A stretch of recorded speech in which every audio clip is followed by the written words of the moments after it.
রোহিঙ্গা শিশুদের শিক্ষা কার্যক্রমে কর্মরত স্থানীয় শিক্ষকরা গত কয়েকদিন ধরে আন্দোলন করছে উখিয়ায়।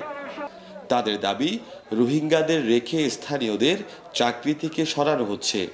কিন্তু এই প্রকল্পের অর্থদাতা জাতিসংঘের শিশু বিষয়ক সংস্থা ইউনিসেফ বলছে, তহবিল সংকটের কারণে পুরো প্রকল্পের কার্যক্রম বন্ধের পথে। শিক্ষা কার্যক্রম বন্ধের দিকে গেলে ক্ষতিগ্রস্ত হবে আশ্রয় শিবিরের 2,25,000 শিশু। বর্তমানে ক্যাম্পে 4,500-এর অধিক শিক্ষা কেন্দ্র চালু আছে। সকালে কক্সবাজারে ইউনিসেফ কার্যালয়ে অনুষ্ঠিত এক সংবাদ সম্মেলনে এ বিষয়ে বিস্তারিত তথ্য তুলে ধরে ইউনিসেফের কক্সবাজার কার্যালয়ের প্রধান কর্মকর্তা অ্যাঞ্জেলা কার্নে বলেন, শিক্ষণ কেন্দ্রগুলো আপাতত জুনের শেষ নাগাদ পর্যন্ত বন্ধ থাকবে, কিন্তু এরপর কেন্দ্রগুলো খুলবে কিনা তা নির্ভর করবে নতুন করে তহবিল পাওয়ার উপরে।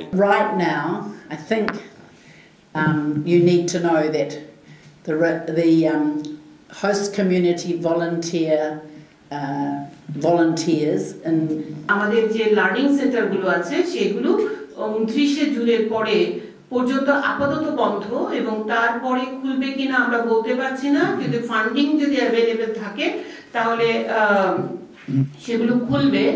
যদি কোনোভাবে শিক্ষা কার্যক্রম ফের শুরু হয়, তাহলে গ্রেড 1 ও 2 আওতাভুক্ত স্থানীয় পর্যায়ের শিক্ষকরা চাকরিতে থাকবেন না। অ্যাঞ্জেল কার্ডে বলেন, এতে করে চাকরি হারাবেন স্থানীয় 1,179 জন শিক্ষক। এছাড়াও শিক্ষার্থীদের আরও শেখানো হবে না ইংরেজি, বিজ্ঞান বা সামাজিক শিক্ষা। এমনকি শিশুদের নতুন করে পাঠ্য বই দেয়া থেকেও সরে আসার কথা জানিয়েছে কার্নে। We don't have that money. We have some money coming in from donors, and everybody in the world is following up with those donors to try and hurry it up. রকমের একটা খরচের ব্যাপার আছে, এবং আরেকটা জিনিস যে সাবজেক্টগুলো আমাদের থাকবে না, যে ইংলিশ থাকবে না, সোশ্যাল সায়েন্স থাকবে না, এবং সেই সাথে সাথে কিন্তু আরেকটা ডিসিশন নেওয়া হচ্ছে, টেক্সট বুক কিন্তু আর প্রিন্টিংয়ে যাবে না। প্রতি বছর প্রত্যেকটা একাডেমিক ইয়ারে কিন্তু বাচ্চাদেরকে নতুন টেক্সট বুক বই দেওয়া হতো। এবছর থেকে ডিসিশন নিয়ে আছে, টেক্সট বুকগুলো আমরা প্রিন্ট করতে পারছি না, আমাদের সেই এনাফ ফান্ডিং নেই। এদিকে স্থানীয়রা বলছেন, তাদের উপর বৈষম্য করা হচ্ছে। তাদের দাবি, রোহিঙ্গাদের রেখে বাদ দেয়া হচ্ছে স্থানীয়দের। হোস্টেলের ছাড়া হয়েছে 1200 প্লাস, তাদের নিয়ে আমাদের যে 1200 প্লাস যে টিচার ছাড়া হয়েছে, তাদের যে পরিবার অসহায়, তাদের এই বরপুরের দায়িত্ব কে নেবে? বরপুর কে দায়িত্ব নেবে? তাদের জীবন নির্বাহের জন্য এই 15,000 টাকা স্যালারি অনেক মূল্য তাদের কাছে।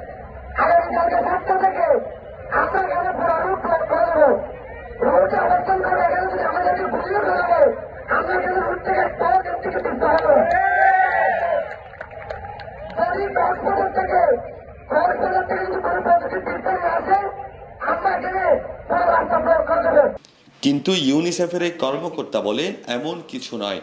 3,000-এর অধিক স্থানীয় শিক্ষক কাজ করেন, যেখান থেকে শুধুমাত্র গ্রেড 1 ও 2 ভুক্ত 1,000-এর অধিক শিক্ষকরা থাকবেন না অর্থ সংকটের কারণে।